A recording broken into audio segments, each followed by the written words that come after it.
தேர்தலுக்கு பிறகு மூன்றாவது அணி அமைந்தால் காங்கிரஸ் கட்சிக்கு ஆதரவு அப்படின்னு சல்மான் குர்ஷித் பேசியிருக்காரு. இன்னும் ஒரு 3 கட்ட தேர்தல்கள் பாக்கி இருக்கக்கூடிய சூழலில் கிட்டத்தட்ட 194 இடங்களுக்கு இன்னும் தேர்தல் நடக்கிற ஒரு தருணத்தில் இப்படி ஒரு பேச்சு வந்திருக்கிறது ஒரு விவாத பொருளாக மாறி இருக்கு.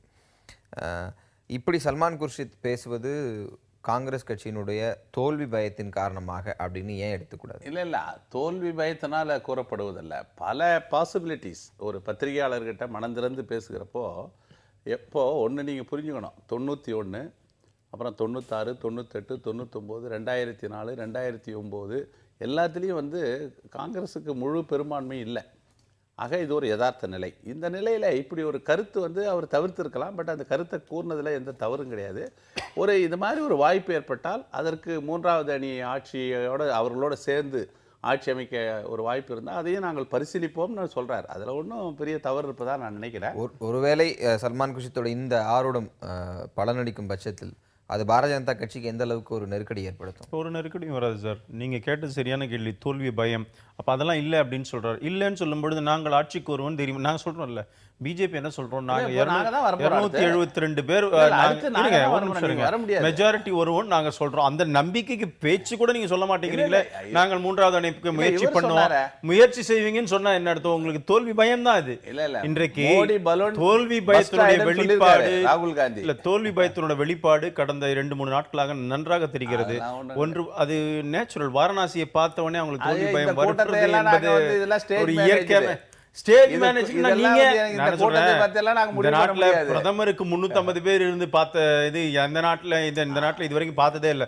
350 பேர் உட்கார்ந்துருக்காங்க, 400 பேர் தான் உட்கார்ந்துருக்காங்க. பிரதமர் பேசுகின்ற பொதுக்கூட்டங்கள் பொழுது இவர்களுக்கு மக்களுடைய செல்வாக்கு எப்படி இருக்கிறதுன்னு தெரியும். பல மாநிலங்கள்ல குறிப்பா தமிழ்நாட்டில் கூட இவர்களுக்கு கூட வருவதற்கே யாருமே தயாராக இல்லை. இப்போ தோல்வி பயம் இருக்கத்தானே செய்யும். அந்த தோல்வி பயத்தின் வெளிப்பாடு தான் இது.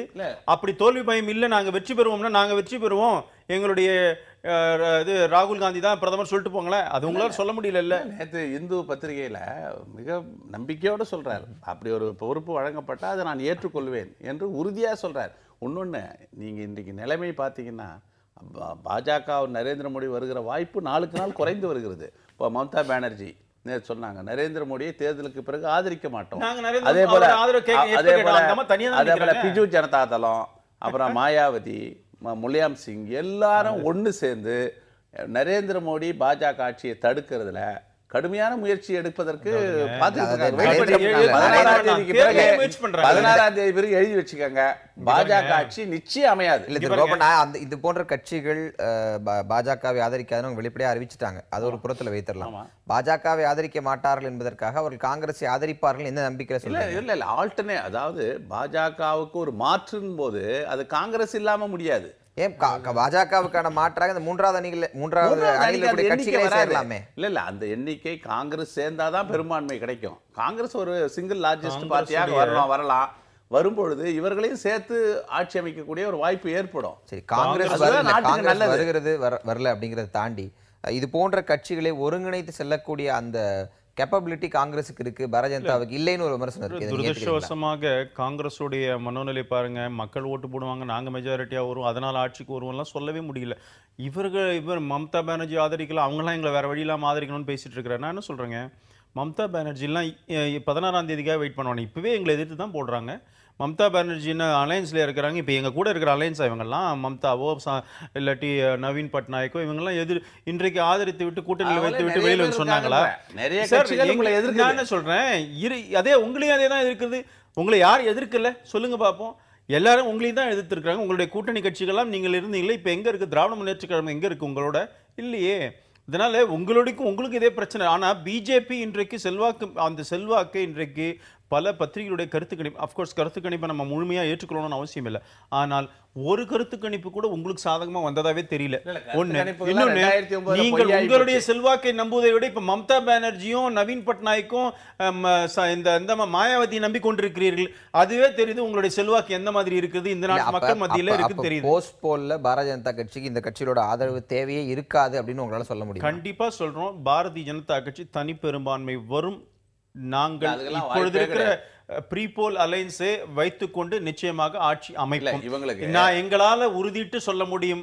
ஆனா அவர்களால் சொல்ல முடியாது எங்களுக்கு மம்தா வருவாங்க, சமதா கட்சி ஆதரவு கொடுக்கும், இல்லாட்டி வந்து நவீன் பட்நாயக் ஆதரவு கொடுக்கும், கற்பனை இதோட இருந்திருக்கிறாரு. இல்ல அதெல்லாம் கிடையாது. அவர்களால அதாவது இண்டிவிஜுவலா வர நீங்க முடியாது. வந்து இவங்க நம்பி இல்ல, தான் ஆகணும். சமீப காலமா நரேந்திர மோடி என்கிற பிம்பம் வந்து மிகைப்படுத்தப்பட்டு பெரிதுபடுத்தப்பட்டு ஊதி பெரிதாக்கப்பட்ட ஒரு பலூன் அது பறந்துகிட்டு இருக்கு. அது எந்த நேரத்திலும் வெடிக்க தான் போகுது. 16ஆம் தேதிக்கு பிறகு நிச்சயம் தெரியும்.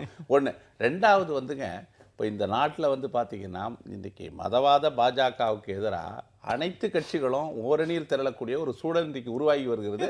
அதில் காங்கிரஸ் கட்சியை பொறுத்த வரைக்கும் நீங்கள் கடந்த காலத்தில் பார்த்தீங்கன்னா காங்கிரஸ் கட்சி பங்கேற்கிற அரசு 5 ஆண்டுகளை முழுமையாக நாங்கள் செஞ்சுருக்கோம். ஏற்கனவே 77 ஜனதா கட்சி எடுத்துக்கோங்க, அதுக்கு பிறகு விபி சிங் எடுத்துக்கோங்க, அதுக்கப்புறம் வந்து யுனைடெட் ஃப்ரண்ட் தேவகவுடா எடுத்துக்கோங்க, குஜரால் எடுத்துக்கோங்க, அதுக்கப்புறம் வாஜ்பாய் வந்து 6 ஆண்டுல 2 தடவை தேர்தல், 98ல் ஒரு தேர்தல், 99ல் ஒரு தேர்தல், அதுக்கப்புறம் தான் நீங்க வந்து 4 வருஷம் தான் ஒழுங்கா இருந்தீங்க. ஆக உங்களால நிலையான ஆட்சியை இந்த நாட்டில் வழங்க முடியாது. 5 வருஷம் முழுமையாக ஆட்சி செய்து ஒரு நிலையான ஆட்சி இந்த நாட்டில் வழங்கியது காங்கிரஸ் கட்சி தான். அந்த அடிப்படையில் மக்கள் எங்களுக்கு தான் வாக்களித்தாங்க. 10 ஆண்டு காலம் நிலையான ஆட்சி செய்து பாதாளத்துல பொருளாதார புள்ளிவர்கள் இப்ப போகலாம். இந்த பேச்சுல சல்மான் குர்ஷித் மற்றொரு விஷயத்தையும் சொல்றாரு.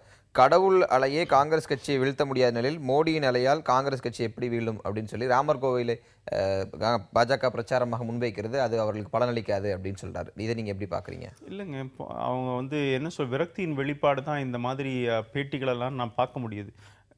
தன்னுடைய நம்பிக்கை, தன்னுடைய கட்சி மீது, தங்களுடைய ஆட்சியினுடைய செல்வாக்கின் மீது நம்பிக்கை இல்லாதவர்கள் விரக்தியில் பேசுவது தான் நான் அதில் பார்க்குறேன். இவர்கள் என்ன இருந்தாலும் கூட பாரதிய மக்களுடைய தீர்ப்புகளை ஏற்றுக்கொள்ளுகின்ற மனோபாவத்தை இத்தனை வருடங்களாக ஆட்சி செய்திருக்கிற காங்கிரஸ் கட்சி அந்த வளர்த்து கொள்ள வேண்டும். நாங்கள் நேற்று வரைக்கும் கம்யூனிஸ்டை திட்டிவிட்டு மீதி கட்சியெல்லாம் திட்டிட்டு நாங்கள் வந்து எப்படியாவது அவங்களோட ஆதரவோடு வந்தோம்னா உங்களுடைய அதாவது ஆட்சியில் எப்பவுமே இருக்கணுன்ற பவர் மாங்கஸ், அந்த அதிகாரத்தின் மீது இருக்கிற அந்த அளவு கடந்த ஆசை, மோகம், அதைத்தான் காட்டுகிறது இவருடைய பேச்சுக்கள்லாம். இப்போ வந்து பார்த்தீங்கன்னா பாஜகவினுடைய ஜீவாதார கொள்கைகளாக இருக்கிற ஆர்டிகல் 370, காமன் சிவில் கோடு, ராமர் கோவில் கட்டுவோம்லாம் இன்றைக்கு ஒரு பிரச்சனையாக பேசப்படவே இல்லை. ஏன்னா மக்கள் அதை ஏற்றுக்கொள்ளவில்லை. மக்கள் வளர்ச்சியை விரும்புகிறார்கள். உங்களை மேனிஃபெஸ்டோல நீங்க சொல்லி இருந்தாலும் அதை நீங்கள் எந்த பிரச்சாரத்திலேயே இங்கே நரேந்திர மோடி தேர்தல் அறிக்கையில் இருக்கிற விஷயங்களை நரேந்திர மோடி பேசுவதே இல்லை. அதற்கு மாறாக வெறுப்பை உமிழக்கூடிய, வெறுப்பை வளர்க்கக்கூடிய பேச்சை தான் அவர் பேசுறாரு. சமீபத்தில் பிங்க் ரெவல்யூஷன் பத்தி பேசுறாரு. அதெல்லாம் அந்த பேச்சுடைய பின்னணி என்ன, அது எங்க போய் நிக்குது? ஆக அவர்கள் சிந்தனையிலும் செயலிலும் அவர்கள் வந்து வேறுபாடான ஒரு விரோத உணர்ச்சிகளை வளர்த்து இந்த சமூகத்தில் ஒரு சமூக நல்லிணக்கம், மத நல்லிணக்கத்தை சீர்குலைக்கிற சக்தியாகத்தான் பாஜக இருக்கு. அதைத்தான் அதனுடைய பிரதிநிதியாக மோடி இருக்கிறார். அந்த நாடு ஏற்றுக்கொள்ளாது. ஹைதராபாத்தில் எம்ஐஎம், அது வந்து காங்கிரஸ் கட்சியினுடைய கூட்டணி கட்சி, ஓவாசி, அவரோட ஜூனியர் ஓவாசி, அவர் பேசினார். ஒரு 15 நிமிஷம் இந்தியாவில் இருக்கிற போலீஸ்லாம் உங்களுடைய கூட்டணி 15 நிமிஷத்துல வித்ரா பண்ணுங்க, போலீஸ்லாம் இந்தியாவில் இந்துக்களுக்கு என்ன நடக்குது காட்டுறான்றார். அதெல்லாம் கண்டிக்கவே இல்லை. அதெல்லாம் வெறுப்புணர்வு பேச்சுன்னு சொல்றாரு. கண்டிங்க சார், முதல்ல நீங்க கண்டிச்சீங்களா? அதுதான் சொல்றேன், உங்களுக்கு தைரியம் இல்ல, கண்டிக்கணும். அதெல்லாம் நாங்கள் ஏற்றுக்கொள்வதே இல்லை. நீங்க வந்து இதை பத்தி பேசுறதுக்கு அருகதையே இல்லை காங்கிரஸ். எங்களை விட இந்த மாதிரி விஷயங்கள்ல எங்களுடைய கருத்து வந்து காலமாக நாங்கள் வந்து அதுல வளர்க்கப்பட்டவர்கள், நாங்கள் அதற்காகவே வாழ்ந்து மடிய போகிறவர்கள், இந்த கொள்கையை ஏற்றுக்கொண்டவர்கள். நாங்க இதை விட்டு கொடுக்கவே மாட்டோம், கவலையப்படாதீங்க. அந்த கொள்கை சார்ந்த விஷயங்களை பற்றி பேசுவோம். அதுக்கு முன்னாடி சில தேர்தல் கணக்குகளை பற்றியும் சல்மான் குர்ஷித் பேசியிருக்காரு. அதை பற்றி விரிவாக பேசுவோம். இடைவேளைக்கு பிறகு பேசுவோம்.